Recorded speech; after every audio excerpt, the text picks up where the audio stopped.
Let me show you a bunch of E7 chords here on the guitar.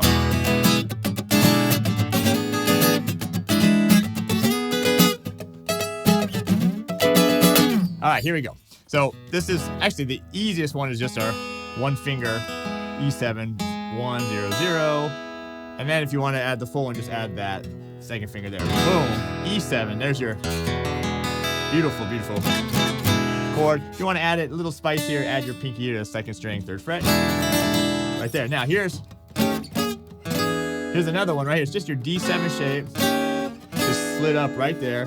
What is that? 2, 4, 3, 4, E7. The next one here is, throw this one as a bonus here. Take your C chord, slide it up here to the 5th fret, add your pinky there to the, what is that, 3rd string, what is that, 7th fret. Just play the inner strings, 5, 4, 3, and 2. All right, then you have your bar chord here, E7 on the 7th fret. Now here's a kind of a cool one. 10, 12, 13, and then skip the 4th string, and then up here on the 11th fret, and mute out that 4th string.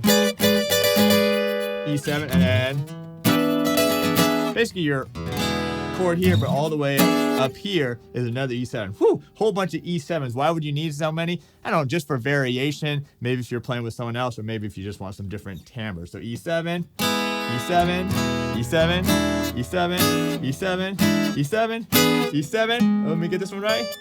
E7 and E7 right there. If you like what we're doing, actually, let me tell you, did you know any of those? How many did you know? Leave that in the comments below. If you like what we're doing, make sure to check out our educational site for all our courses and memberships, rocklikethepros.com.